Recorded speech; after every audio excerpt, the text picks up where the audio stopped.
Hi, and welcome to the If I Speak podcast. Welcome to another episode. If you're new around here, don't forget to like, subscribe, follow us on Twitter, follow us on Instagram as well. We're quite active on there. And again, just before we get started, just a massive shout out to the key workers out there doing great job for our country and like all the other countries as well. Key workers there, they're doing amazing job and stuff. So big up themselves. And yeah, don't forget to like, subscribe, follow us on Spotify, Instagram, and Twitter as well. And right, today's episode, we'll delve on to the main topic later on because it's quite a serious matter. But before we get started, we got the usual panel one. So shout out to you guys as well for coming on again as well. So just before we get started and stuff, just go through the results from last weekend and some of the midweek games, FA Cup fifth round. So Darius, we'll go with you first then. So Aston Villa 1, Arsenal 0. Give me your thoughts, bro. Yeah, hi everyone. Bit of a disappointing weekend, especially to concede after what was it, like a minute and 15 seconds. Wasn't great. I actually thought the pitch was really poor at Villa Park because that sounds like Ty off AFTV giving excuses like that. But honestly, the pitch was bobbling like mad. Yeah, to be fair, We couldn't get, and it was actually, this is like, it's clutching at straws, don't get me wrong. But Cedric, the mistake that he did, it was a poor, sloppy pass. And I think if that was at a better ground, maybe wouldn't have conceded it. Obviously, Ollie Watkins scores goals. That's what he does. I rate him. Pick I up rate Ollie, Villa. man. Yeah, trust me. Extra days. Extra days, No, he's a good striker, and they're a good team. I said last week, I think it'll be a really tough one. I'll be happy to come out of a draw. I just don't think we had enough firepower at the end of the day. I thought the loss was a bit tough on us. Matt Ryan was really good in his debut. That was one positive. He was solid, much better than Runarsson as well. Yeah. He deserved to at least come out of a draw. And unfortunately, he conceded when it wasn't his fault. It was a bit of a naughty deflection. Didn't really have much firepower going forward. Partey got injured, still without Kieran Tierney, who were missing dearly.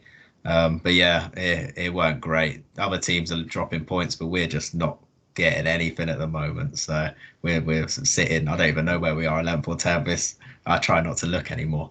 But then obviously didn't have a game in the week because we're out of the cup.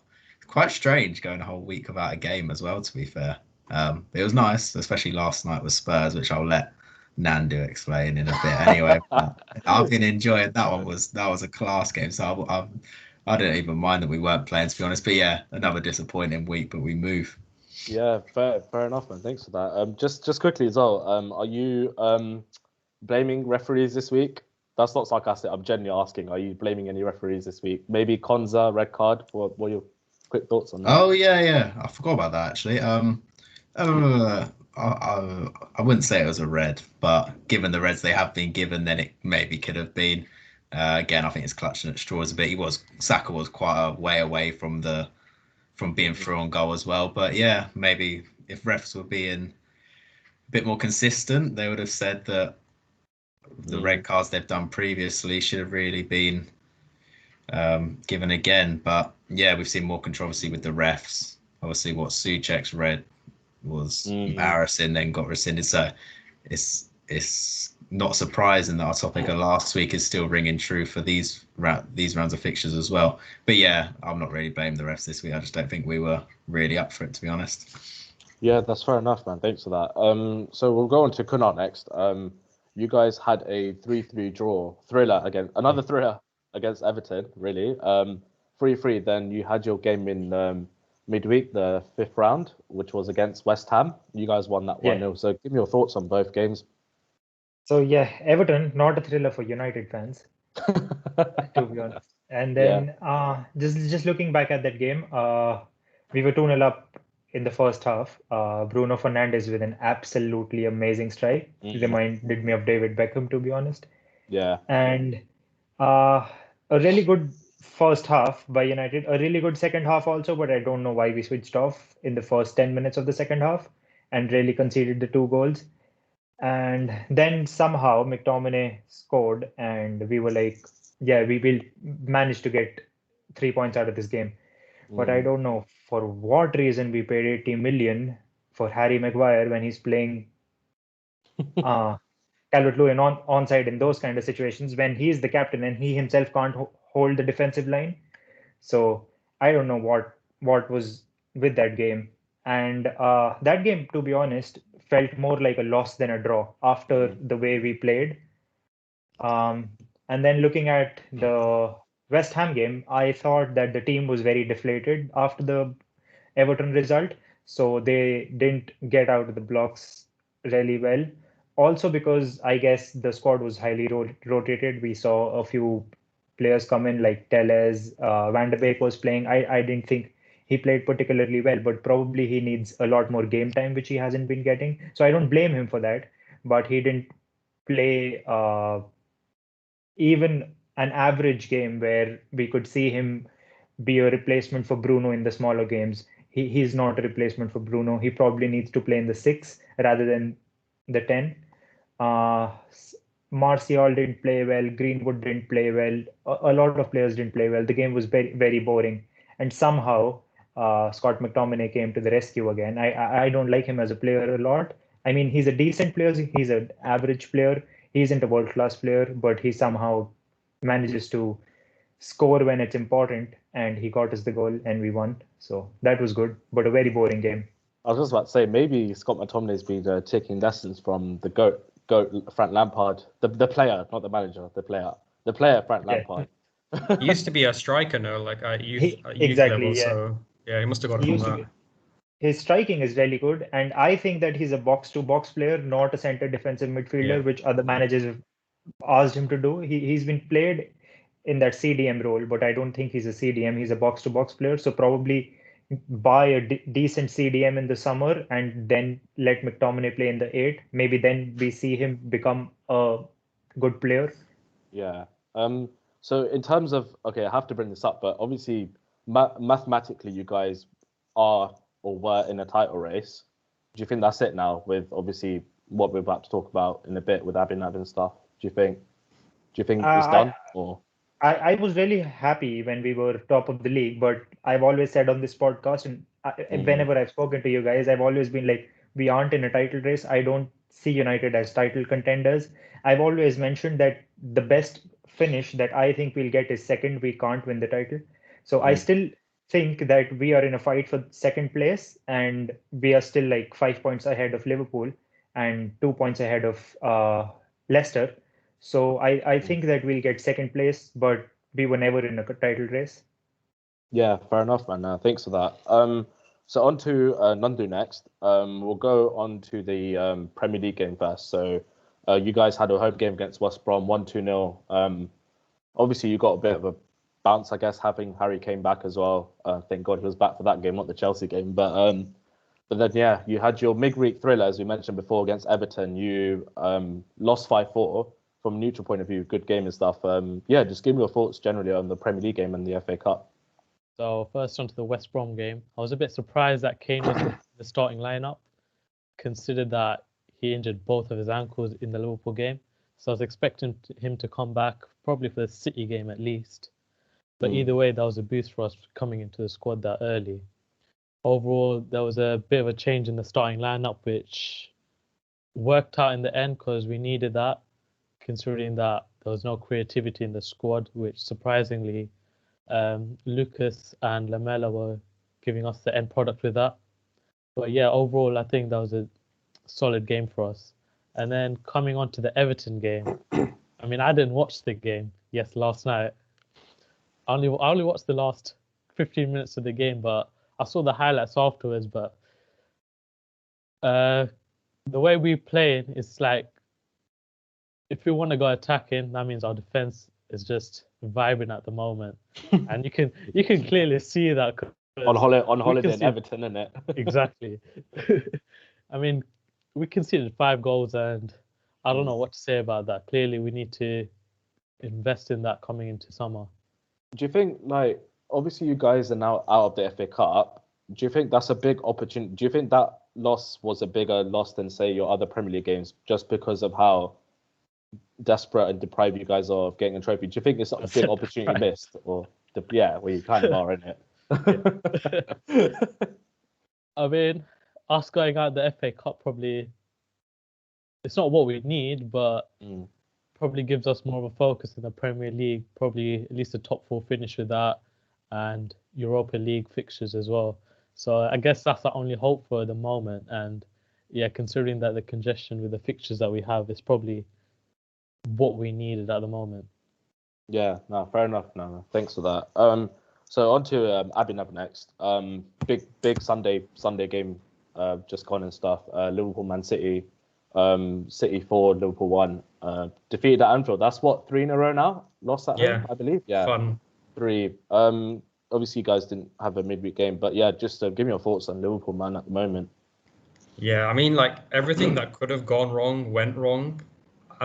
Before the game, I looked at the lineup, and we could have had like a strong midfield, and maybe risk the defense, or we could have had like a weak defense and a strong midfield. But then we opted to go for a bad midfield, a bad defense, and I don't know why, but Klopp did that. So I was like, cool, okay, well let's see what we can get. And then our midfield had no energy. City were all over us. I mean, the only chance we had was a penalty, and like I couldn't see us scoring other than that. I mean, we could have gone on like playing for like 5 hours, and we still wouldn't have scored, and City would have just played us out the park. And that was down to, I think, like Pep said, like in his post match, like half time, he had to like switch Foden to the wing because Foden wasn't playing right centrally. So once he did that, he was all over us. And they kind of just blew us apart. I mean, the only like entertaining thing for me as a Liverpool supporter was like the fireworks, like little fireworks display like halfway through. That's about it. Like, I didn't enjoy the rest of the game. Yeah. Yeah. So do you think that's, obviously you've been saying you're not in a title race, but you're the defending champions for a reason. Do you think that's it for you guys now in terms of going for the title? Is it more focused on top 4 now, or? Yeah, we have to be realistic. We're not gonna, like, if you look at the last 9 games, we've got 9 points, and then City have won all of them, and they've conceded 1 goal, so 1 or 2 goals. So that's just, there's no way we can turn it around. And on top of that, City have the same form we do, because that's the only way like we have any chance. If City have a really bad run of like fixtures, which they don't. Like if you look at their fixtures, they have Tottenham, Everton, and they're probably going to beat them. Sorry, Nandu, but like. If we're being real, don't say sorry, man. It's Tottenham. Don't say sorry. Yeah, the thing is that Tottenham do all right against City, but other than that, they're just gonna wipe the floor with everyone basically. So for us, we have to be realistic. Like Chelsea are on our tail right now. You got a new manager, you got the bounce, and we're going down. So we have to like bounce. What, you're going down, huh? We're not going down as down the table. We're not getting relegated. I was about to say, I was like, you're right, mate. No, I'm not that like pessimistic, but yeah, it's not the end of the world. But like Leicester look all right, so we have to see like the next couple of weeks will be important. I keep saying that every week, and then we just keep losing, so it's kind of pointless now. Yeah. Shout out Phil Foden as well. He was unbelievable, and you got to respect what City are doing right now. I think they've actually gone on the most winning run in like English history. So they've I don't think they started the season that well. Obviously, I haven't got a City fan to represent us in this podcast because if they're Man City fans, they're obviously glory supporters. But I think we have to appreciate what they're doing right now. And Foden, especially, is really dragging that team. And I think Southgate's got some issues. I think he's got big expectations come the summer. Maybe that could be a potential future topic. I think the quality that England have got at the moment, I think Euro 2021 is going to be a really big one. But anyway. If we're being realistic, like Southgate's going to play like Dyer and Rice in midfield. Winks and Dyer. So, yeah, and Darmish, you had your games as well. Which were they? Against Sheffield. Yeah, so that's the only one we've played really so far. Obviously, we're recording this just before the Barnsley game in the FA Cup. But yeah, Sheffield United, obviously, the Liverpool result had an impact. Obviously, Leicester drawing as well. Spurs winning obviously wasn't great for us. Arsenal losing as well. United dropping points as well. So I guess there was a bit of pressure coming into this game in the sense that we kind of had to win, especially on the terrible form we've been in for the past month or two. And yeah, I guess we passed the test because Sheffield United wasn't an easy game for us. Like even if this was a month ago, I'd be like, yeah, Sheffield United, easy game, piss easy. We can beat them, slap them up 3-4-0. But the fact that they've got wins on the bounce and stuff, they've got wins, draws and stuff, picking up points. It was a much more difficult game, and obviously results went in our favour again this week. So I think we dealt with the pressure well, which we haven't really seen us as Chelsea fans in a while. So in that sense, it was a great result. Like this was Timo Werner's game written all over it. I thought he was superb in that game. Obviously he hasn't scored, but he contributed to both goals and stuff. It's the first time we've been seeing him play well in like a long time. So in that sense, yeah, it's a great result. And now look, like we're a point off Liverpool. Like who would have thought about a month ago? Obviously the new manager bounces there. That's why I'm not getting too excited in the sense.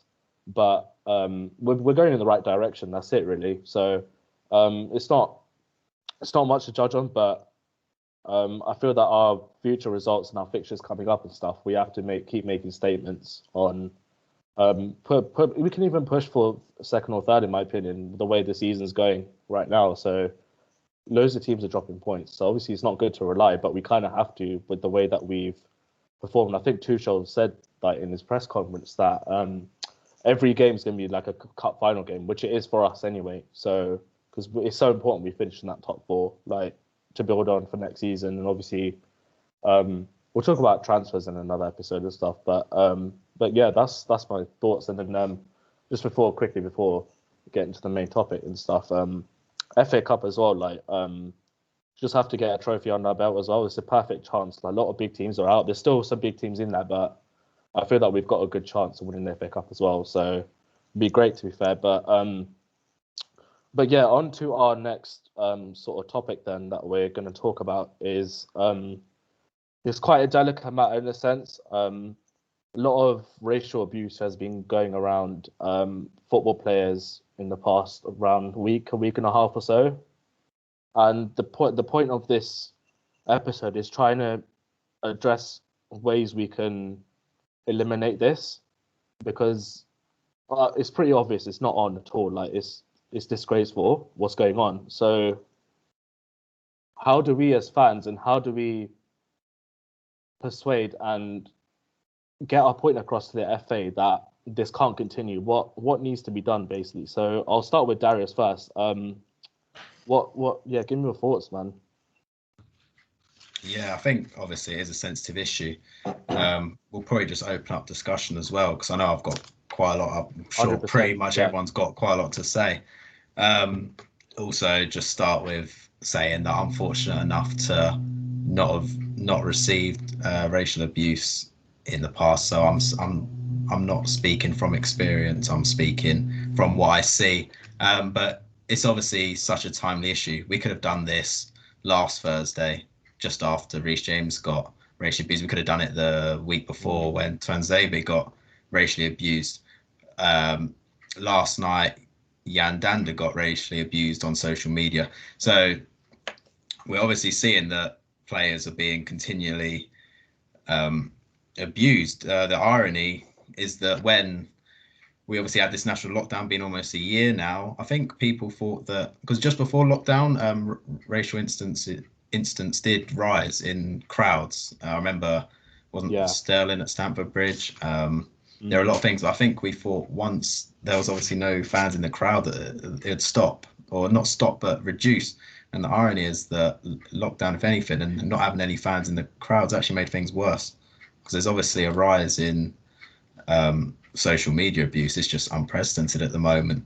I got a couple facts that I found online which were interesting. Reports of racial abuse in football from elite all the way to grassroots football went up 53% from last season. 30% of fans attending games said they'd witnessed racial abuse. And there was another strange one, which it kind of shows that it's not just the players, it's also the fans, but it's also within the media. The Southern Trust in 2016 stated that 0.2% of journalists are black. So it's obviously, it's just not black, Asian and ethnic minorities are not represented at all. Not just in terms of playing, but or fans within grounds. It's also within the media. So I don't know, we're definitely stuck in a tough situation. I feel the FA and the Premier League, they come out, they say these things. Just before bed last night, I was reading that the Premier League have launched a new "No Room for Racism," because that's always their slogan, "No Room for Racism." I'll just read a quote that the article said. The Premier League has launched its "No Room for Racism" action plan, outlining a series of commitments aimed at creating greater access to opportunities and career progression for Black, Asian, and other minority ethnic groups in football, and actions to eradicate racial prejudice. The commitments build on the existing action taken by the Premier League and clubs to promote equality, diversity, and inclusion. While the FA, I'm not sure what the FA are actually doing. They did a statement last night, but it's a bit embarrassing when Greg Clark, who was head of FA, made some very out of touch comments and was subsequently sacked. So I think we're getting these messages from the top, but it's obviously not enough. It's not doing enough. We've seen Ian Wright, who got racially abused on Instagram, and I think it was this week or last week, the abuser ran away free with no charge. Yeah, how's that right? News, they have to be held accountable. I'll let others speak now, but what the point I'm trying to get from the forefront is that the FA, the Premier League, they ultimately need to do more, because at the moment they're saying all the right things. They're saying there needs to be change, enough is enough, but we're not seeing the action. So I'll let other people say what they think. But yeah. So obviously, Darius, you said that FA need to do more and Premier League need to do more. What do you guys think then? How do we do more? How do they do more to get rid of this all, basically? You're mute, Abby. I'm muted. Is this an open question? It's just just anyone. Yeah, go for it. Whoever. Yeah, I mean, like racism that we're seeing in football now is just like a representation of racism within society. So like what we're seeing is something that's been going on with society and in football for like decades. And the thing is, like the racism we're seeing, there's racial abuse, so that's like prejudice, and then there's the institutional racism and systematic. So that's the football structures in place that make it a lot more difficult for people to make it through football. And I think to tackle like racism within football, we need to tackle both of those head on. It's nice saying things like, oh, we stand against racism, but we also, on top of that, like awareness is good, but on top of that, we have to take action. And I feel like the structures we have in place, so from grassroots onwards, like you don't see any like there's very few like black managers, like there's Chris Hughton, there's a couple of others as well, I think. What's his name? Sol Campbell was manager as well, wasn't he? Yeah, exactly. Yeah.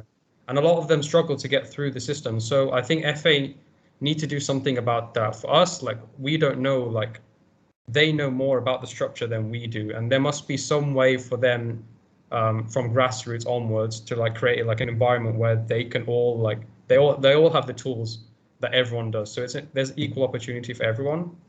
Like so that's for like tackling like the systematic issue.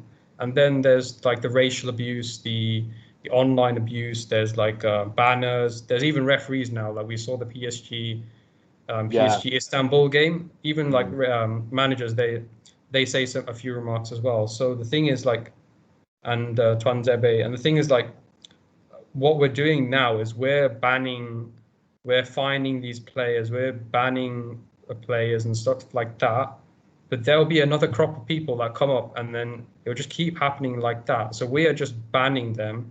But the thing is, another group of people will come up. So we have to start right from the root, and we have to basically, and it's easier said than done. But like these people, like these racist people, they have these beliefs from a young age, and they build it up for 10, 15 years, and they have these beliefs, and it's very hard to persuade them. So I think the only way is like educating them from young. So like it's pretty difficult, but like if you have an education in place where you tell children what's right and wrong, it's much easier to persuade them than a 40-year-old bloke in the pub who's just making racist remarks, who's had those beliefs for ages. And that's the thing. So yeah, I mean, educating is for tackling like online race abuse. The fines are great, but to fully like eradicate it will take a long time, because you have to think about it. These racist people that have been around for so long, they are like, they could be someone's father, they could be someone's grandparents. Exactly. They could be a football coach. They could have a person of color on their team, and they're dropping them purely because of their color, or they're not giving a management team not giving a manager an opportunity because of that. So for us to like completely eradicate racism, it will take a long, long time in community and in football, is what I think. Yeah, you made some great points as well, Abhinav. Thank you for that. So same question to you, Kunal and Nanda, really.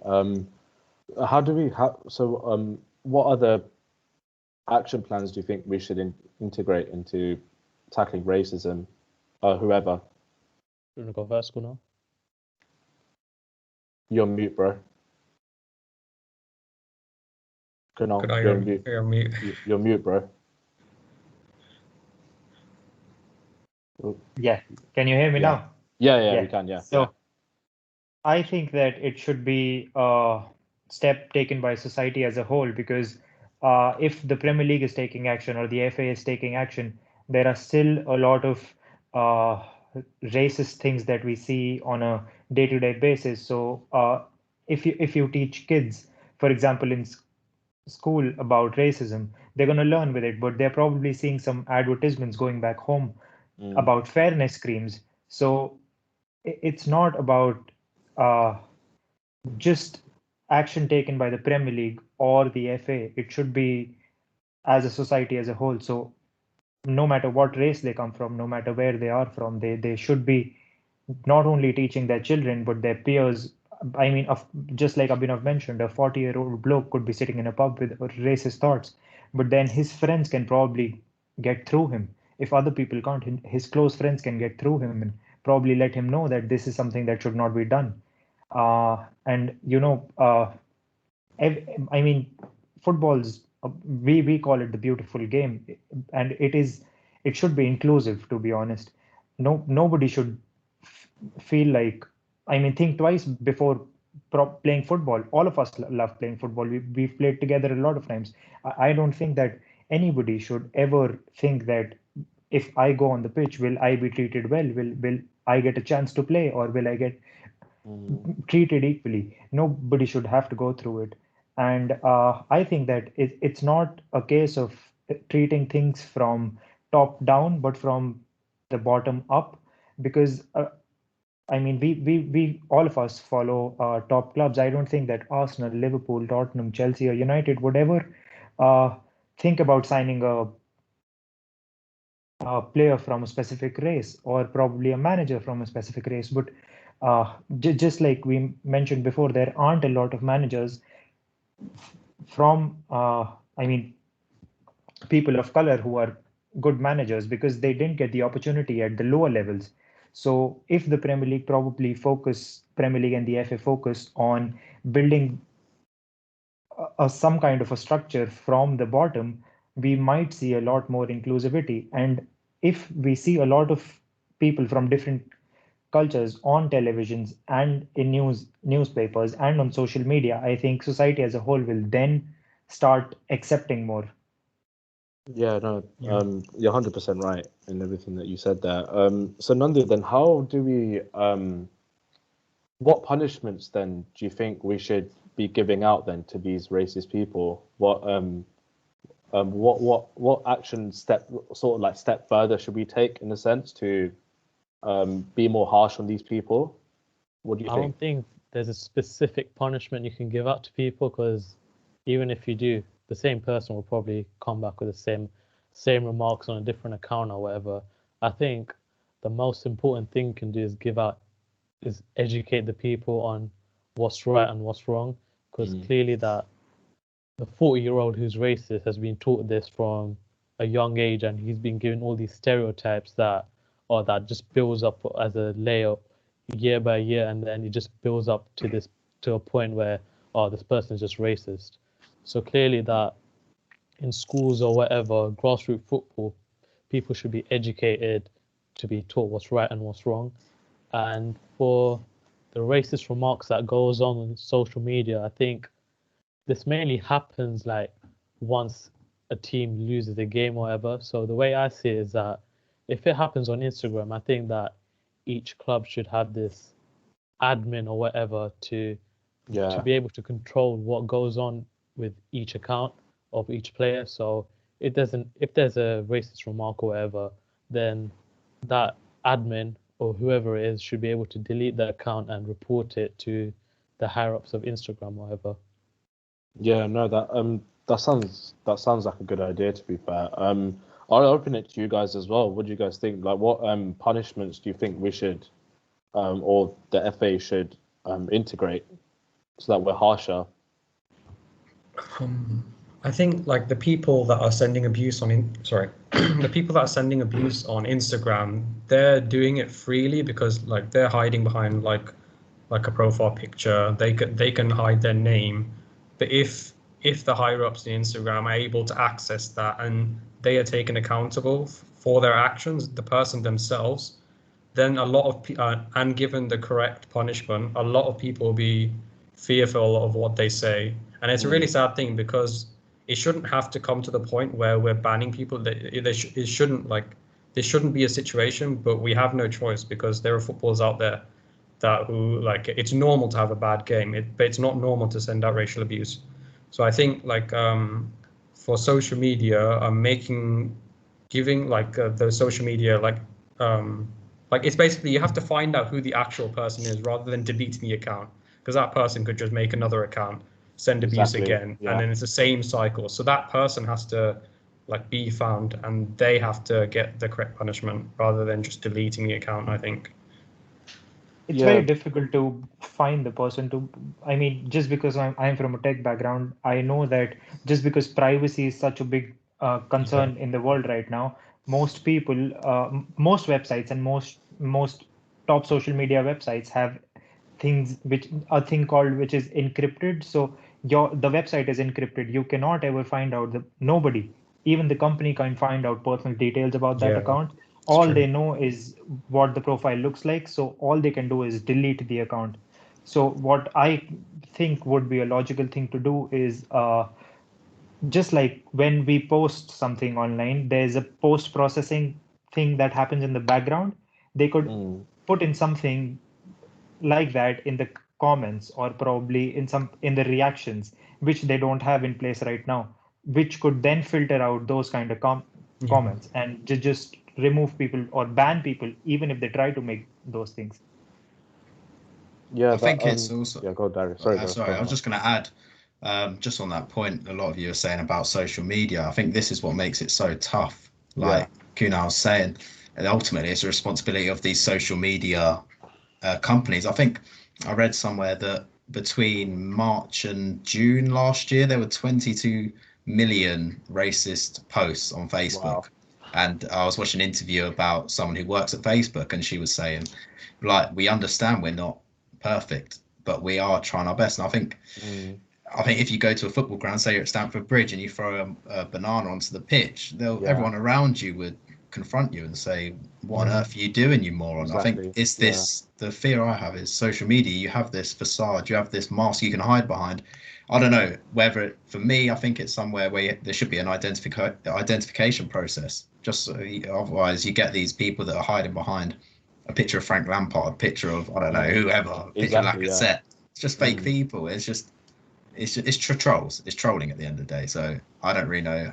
I think it's easier to combat within stadiums than it is within the social media field. So it's obviously a tough challenge. But I don't know what you think, Dharmesh. Yeah, if there's anything to do. Yeah, like my general thoughts. It's just like like pretty much what you guys said as well. But it's just like it just takes so much. Like imagine, you're just scrolling through Instagram. Say, for example, the Tuanzebe thing. He gave away the foul. If for people that don't like watch football and stuff, this player for Manchester United who's got a black heritage and stuff got racially abused for committing a foul, in a sense, but they're trying to blame him. So I just think like it just takes so much effort. It's like, why would you go out of your way, out of your time, just to message someone and sending all these stuff, all this abuse? I'm not going to say what like's been said, but I'll just say it simply that they were sending monkey emojis, like banana emojis as well. It's just like, why would you go to that much effort to destroy someone's mental health, especially in a pandemic? Because you never know, these players might be living alone, and God knows like what they do if they ever felt like suicidal, for example. Because it's honestly detrimental to their mental health as well as their enjoyment of football. It's just like these people. It just requires so much effort. Why would you do it in the first place? Why not just live freely, live happily, let people live how they want? And yeah, like you guys said, it's just an education thing really. So people that start from young, they should be educated. I guess schools in a sense should hire more kids or students that are from different backgrounds in a sense, so that they get that feel of idea. That's why like us coming to university, we're all so used to seeing different like backgrounds. Obviously, Kunal and Abhinav, you're both international students, like which is great as well because obviously you're from a different background and you've come to this country and stuff. Like people will want to get to know you and stuff, and you'll want to get to know us because we're all from different backgrounds at the end of the day. Like even us over here, like we're all different ethnicities, should I say, and stuff. So, and we all respect each other. Like why can't everyone just be like that? It just requires so much effort, and I think it's just an attitude problem. Like it's more of a society problem than I think football. Like once it eradicates from society, then 100% I can almost guarantee it will remove from football as well.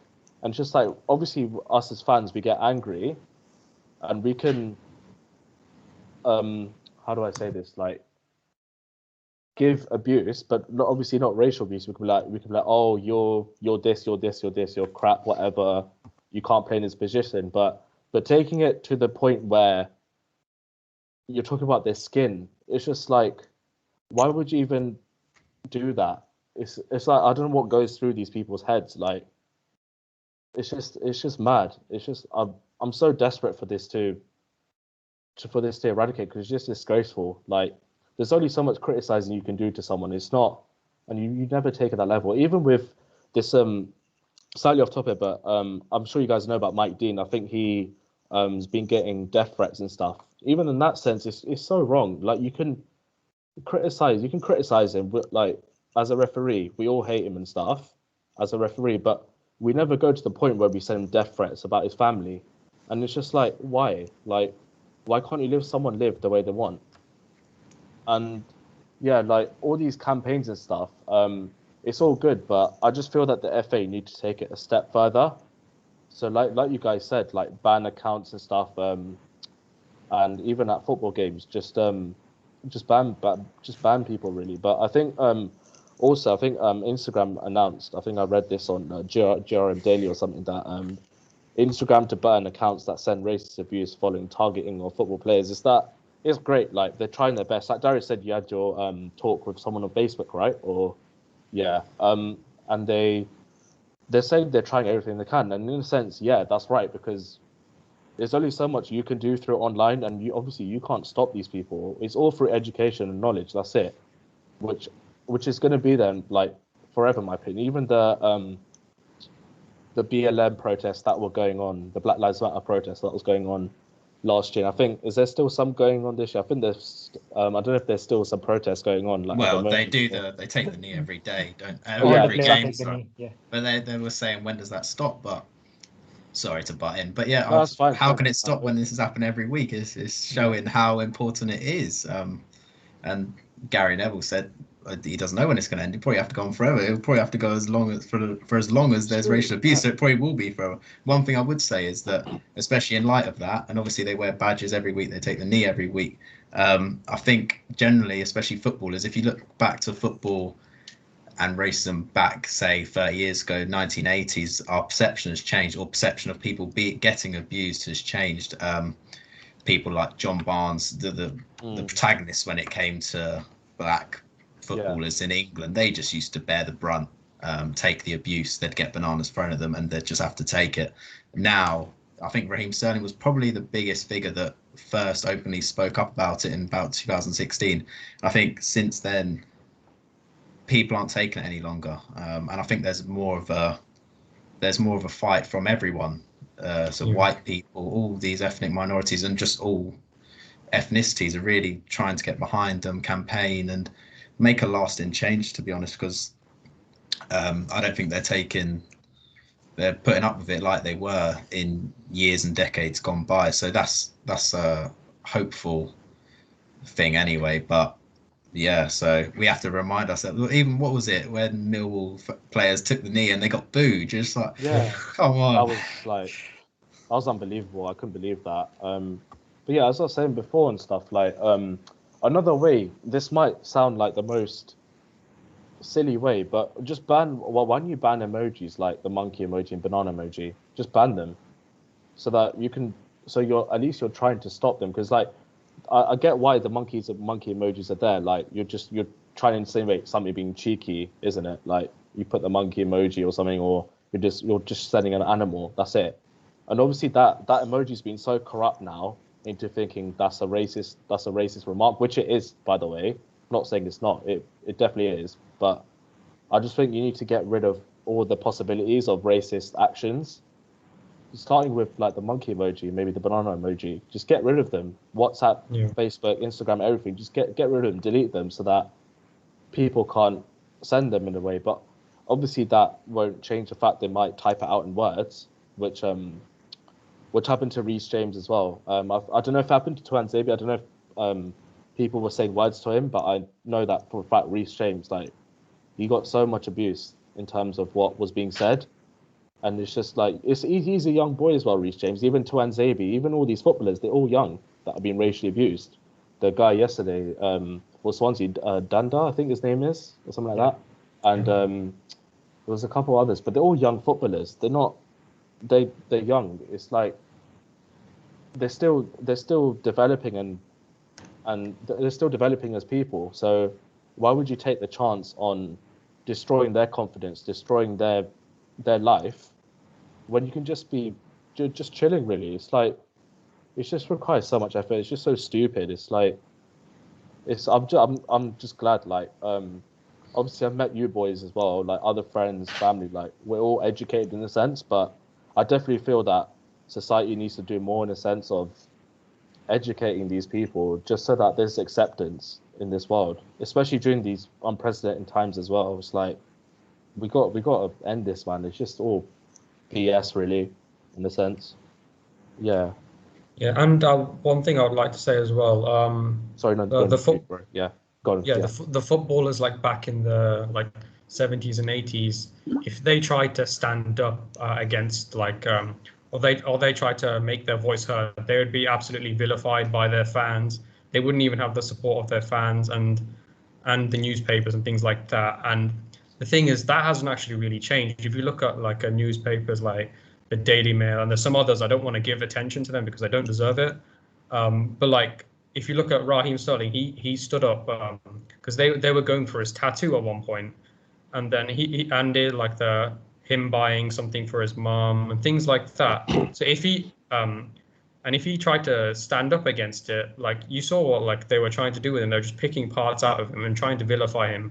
And the thing is, like, I'm glad that Raheem Sterling, like, because I feel like a lot of people followed suit with like what he did, because he made it like he went out his way and pointed out all the articles that had gone Yeah. against him, He and that addressed really it like basically, brought yeah. a proper light to what the newspaper was doing, because the racism before is different to the racism now, as in it's a much more like subtle, like you can see it in the articles rather than blatant abuse in news articles. It's just subtle things where they target certain players, and it's very sly. And Yeah. yeah.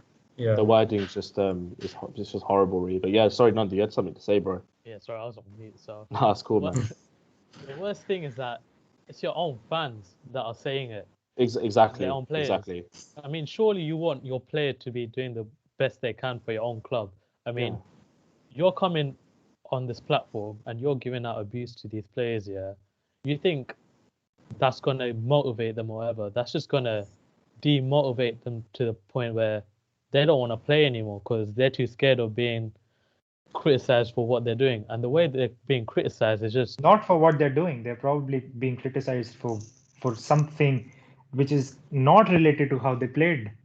Exactly. Yeah, it's baffling, really. But yeah, sorry, Karen, Nandi. yeah, that's all I wanted to say. It's just baffling that you want to say all of this when you're supporting that same team. But that's the biggest irony. That is that's what makes it so. That makes the trolls look so stupid because in Kunal's case, they'll racially abuse Tuanzebe, but then Rashford will go and score later in the match and they'll celebrate him. It's like make it make sense. Like Yeah, how can you celebrate the blackness of someone when they're good, but then be discriminatory against them when they make a mistake? It's baffling, really. I think that really shows really how uneducated, like we've said, and just it's just poor. It's really poor. Yeah. I was going to say something, but I lost it now. But yeah, any other thoughts really on this all, or what we can do to I guess eradicate it, or just try. Oh yeah, I finally remember what I was going to say. I was going to say like I've noticed as well with racist abuse towards footballers.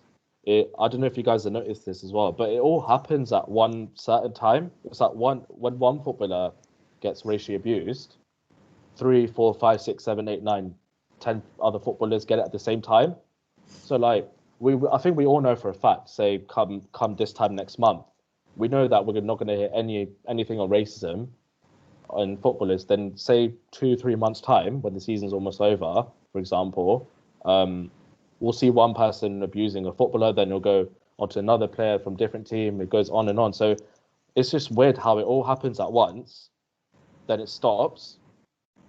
In football sense, that is obviously like racism happens anyway in generally society, but in terms of football, and then it'll just carry on. It's like a cycle. It's like stop, start, basically. So it's like, yeah, I just find it so baffling. It's just so hard to talk about as well because,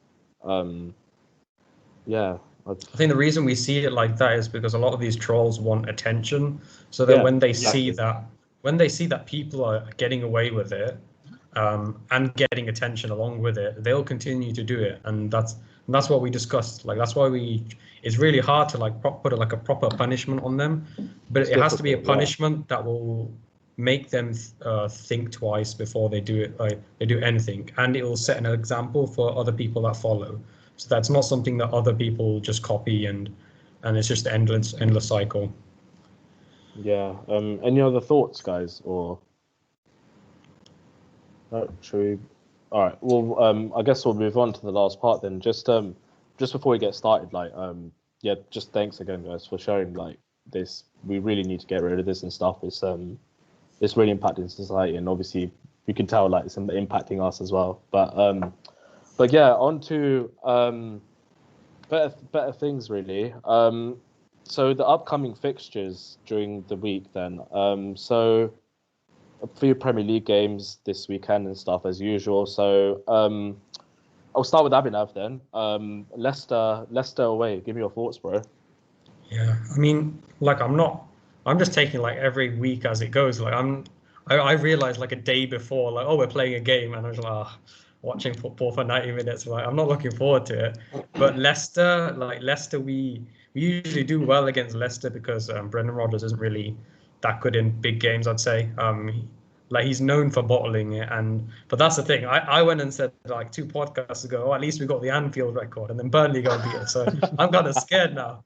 Like Rodgers is like, I feel like I'm a bad jinx. So the Leicester game is going to be tough because, like I said earlier, like in the previous podcast, I don't know when our centre backs are going to come in. So I feel like we have to do it as soon as possible because we've got the Leipzig game and we've got the Everton game, and there's no ideal game to put them in. So I think we just have to throw them in and see how they react, because I don't think it can be worse than what it already is. But because by putting back Fabinho and Henderson like we did, we compromised the midfield, defense, and attack. So we might as well take a risk with one of them, with the defense, and then we have security in midfield and attack. That's what I think. And yeah, it's worrying because Leicester are a good team. Once they got all their players fit, I think they were pretty lucky last season with the dip they had, because they were going on had a really good like beginning of the year, and then we thought they were like title contenders, but then they had injuries to Soyuncu, Maddison. So now they're gaining all their players back. So it'll be a tough game. But I heard like I don't know if you guys saw it, but James Justin, like, it looked like a pretty bad injury. Like it looked like a knee injury as well. So yeah, I don't know. Really? I don't know how much that'll impact them. Yeah, because wow, okay. Yeah. Yeah, just quickly, you mentioned Leipzig there. Champions League's starts next week. I'm gassed, by the way. I can't wait for it. But just give me a quick thoughts on the Champions League. You guys have to play your game in, God, I have to remember the country. Hungary is, I would say Hungary. But I can't think that's remember, right. not gonna lie. I need to check, but Is it Rome? yeah, it's It's either Rome or Hungary, one of the two. Yeah, playing it's in a neutral venue. Yeah. So, I mean, I don't know. Like, I don't like the idea of us playing in a neutral venue and then them playing in at home. So, I feel like I'd much rather, like, if we're gonna do that, we might as well just play like a one-off game because there's no like fairness in that. So It's all money in for the it. Leipzig game, FIFA, yeah, They money. won't play. exactly. Oh yeah, they'll play at home. Leipzig will play at home. Yeah. Yeah, I thought we can't go into Germany though. No, you can't. No, it's I think it's only UK citizens. So obviously us. I think because of the strains and variants that be going on with COVID in the UK. I think that's why they banned English teams from coming there. But I think PSG can go to Barcelona because obviously it's France, isn't it? So yeah, yeah. But I mean, yeah, go on, the game in general, like Leipzig are a good team. Like under Nagelsmann, I mean, I kind of doubted him in like the bigger games because I remember last time we played against Hoffenheim, that was like 5 years ago, I think, and we like blew them apart. There was a Hoffenheim like Nagelsmann team, but I think now he's got the experience because we have to remember he's quite young, so he's got the experience in a semi-final as well. He got them to a semi, so it's going to be a tough game. But the thing is, I don't think you're a team that will sit back. And that's what we struggle with the most, like teams that just sit back or like pragmatic. So hopefully we can give them a game. Right, score predictions. Leicester Liverpool and then Leipzig Liverpool. Go for it. I don't want to predict. Leicester. Okay, I'm going 2-0 because 2-1 we always lose whenever I pick 2-1. Which side? Leicester 2-1 or Liverpool 2-1? We're gonna bounce back. We're not, but yeah, Okay, I'm being optimistic. Enough. Okay, and then the Leipzig one, it'll be a 1-1. I think 1-1. Okay. Yeah. Interesting. All right, we'll go on to Nandu next. Then you guys play Manchester City on Saturday, the 13th of February, 5:30 game, I believe. Yeah, all I have to say is good luck.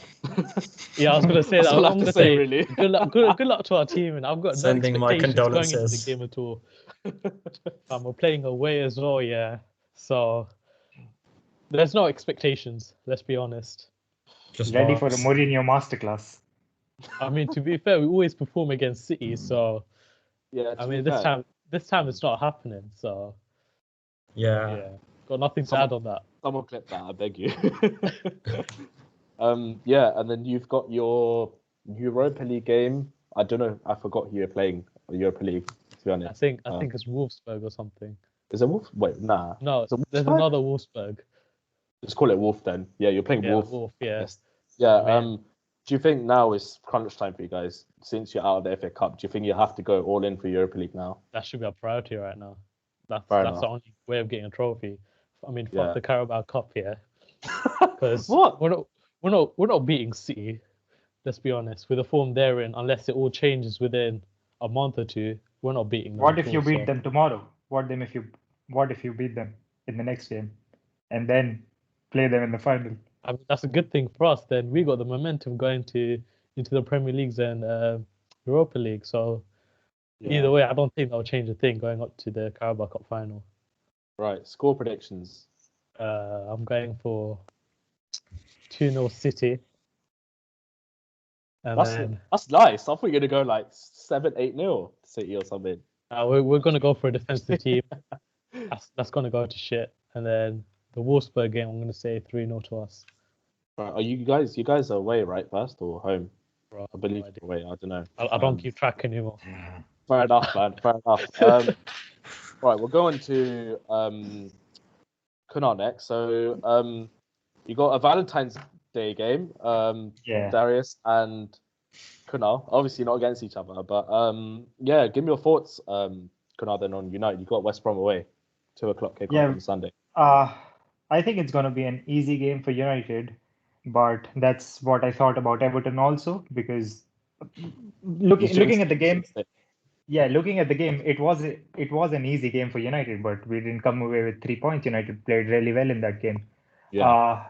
I think that we can't afford to replace a few players in the team. So Bruno has to play, Luke Shaw has to play, because they've been performing really well. You can't. We see that once they are out of the team, Bruno and Luke Shaw, the team completely changes. So now that Pogba's injured, and I don't know how long he's injured for. Nobody really knows, because all he said he's injured for a few weeks, so there's no specific timeline on when he's coming back. But now that Pogba's injured, we could try Donny in the 8, where Pogba plays Yeah. with Fred. But I don't think that we'll play Donny there. I think it's going to be a midfield of Fred and McTominay, and then Bruno Fernandes. But just because Bruno has been playing the way he has, what an amazing goal he scored. And then Rashford has been contributing every now and then.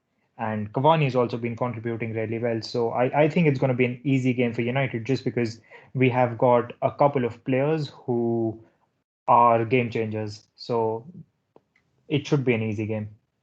And you've got your Europa League game.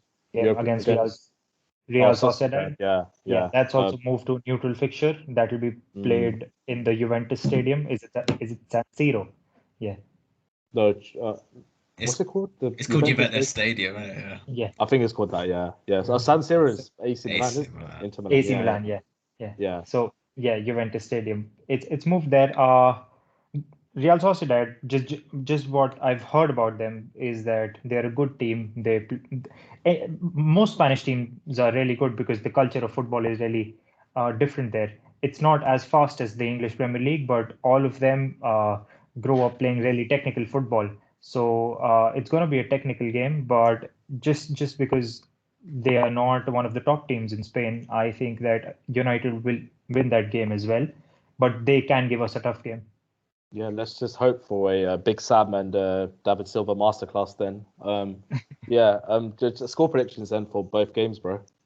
2-0 in the West Brom game and 2-1 in the Real Sociedad game. Okay, so that's 2-0 West Brom and 2-0 Real Sociedad. Okay, cool. 2-0 and 2-1. What to West Brom and Sociedad, yeah, or to United? Yeah, 2-0 to United in the West Brom game, and 2-1 in Real Sociedad game to United. So. I tried to catch you out there, but you're mute, man. Take yourself off mute. For God's sake. What would you say? 2-0 to West Brom? You bottled it like your team, man. Come on, man. What's wrong with you? I'm just going to put... Yeah. Right, and then Darius. Then you've got a lovely Valentine's game against Leeds. A shame Shivram's not here. You guys can start your romance already, but what are you saying about Leeds on Sunday then? Yeah, I'm gassed he's not here, to be honest. Hang on. You would have been talking about Bamford for like half an hour, bro. I would have been scared after his pep talk. I would have been scared of Sunday's fixture. But thankfully, he's not here to boast Leeds. But no, they're a good team, obviously. Didn't they beat Palace last weekend? Bamford's looking good. They got quality going forward. Alioski came out earlier and said he's looking forward to playing against Pepe again. Obviously, he got him sent off the last fixture, so you'd hope that the cream rises and Pepe comes back and doesn't get a sent off and doesn't give in to his cheeky games and just lets his feet do the talking. I'm pretty confident. Well, we've got to get a win at some point, haven't we? No, Tierney and Partey, like I said earlier, will be a miss though. But yeah, I'll go 2-1 Arsenal. I think it's about time. We're due a win, aren't we? I think if you play like 5 games, you're due at least one, aren't you? I don't know. No. Yeah, and then we got Benfica, which is a really tough one actually. Like United got a tough draw, but we did it too.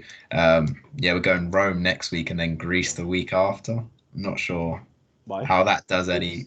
Yeah, I don't know. They're the 2 neutral venues. Got some vibes in it. Yeah, I know. It don't make sense. But I think so you guys are not playing at the Emirates then, your second leg? No, they've changed that as well. I don't even know. What the hell? I don't know what's going on. It's because they're Portuguese, so I don't even know. It doesn't really seem right. But yeah, so there's 2 away games for both teams really. I don't even know. Like Nando was saying, Spurs have to go all out for that. I think we have to go all out for Europa League as well. I think we should just write off the Premier League, to be honest. If we get top 10, I don't even know. Like, what is there to... I think we're safe from relegation, so that's all right. But other than that, I think yeah, we got to go all out. I'll go 2-1 against Leeds, and I think so next week's technically our away game, but I'll go for a 2-1 win in the week as well. Trying to stay optimistic. I think Arteta's pretty good in cup competitions as well from what he's done, so I reckon we'll hopefully get through that round and go far in the competition. Yeah, that's fair, man. And cheers for that. And we've got Newcastle on the Monday Night Football. Again, it's like every team's playing before us, so fixtures on our favour, I guess, as well. Leicester, Liverpool play each other. Obviously, Arsenal play Leeds.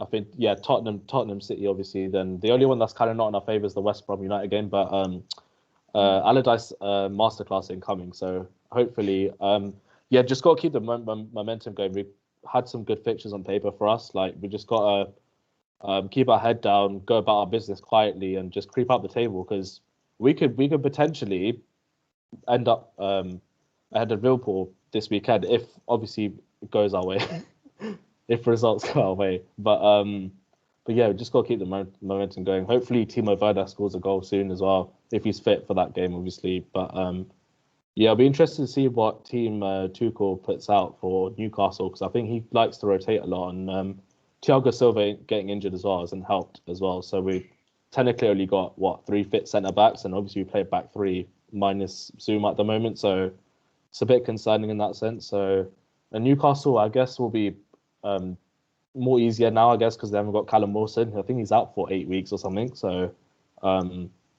yeah, we just got to go about business quietly now and creep up the table. And I think our Atletico games in the week after, those, I think it's the 2 sets, isn't it? So I think Chelsea and City play the week after. I can't remember from the top of my head, but yeah. Any other thoughts, guys? Any last thoughts? I was going to ask what do you make of the Chilwell Alonso thingy? Because I feel like they're competing for a place now. Who do you think is going to come on top? Yeah, do you know what? It's quite interesting, really, because in a back 5, I'd pick Alonso any day, because I just think he's one of the best in that position. But at least Chilwell's getting some sort of competition. But I think going forward, more for the future, it's got to be Chilwell, the left back, because he's done well this season. I think up until the Arsenal game, he was actually putting out good performances. But he just needs competition, because Emerson, Alonso, they're not great, but I don't mind having Alonso in a back 5. But Tuchel seems to stick with his formation, so I guess I don't mind having Alonso left wing back, and that just brings depth into our squad, because even the game against Barnsley, we'll be playing half a B/A team anyway. So it's good competition for Chilwell. I think he should take it well, not take it negatively, because he's been really good this season, and I think overplayed in my opinion as well. So yeah, that's my thoughts on Chilwell, really. So that wraps up this week's podcast, guys. If you're new around here, don't forget to subscribe to our YouTube channel, follow us on Spotify as well. Follow us on Instagram. We're quite active on there. Follow us on Twitter. And yeah, we'll see you guys next week. See you.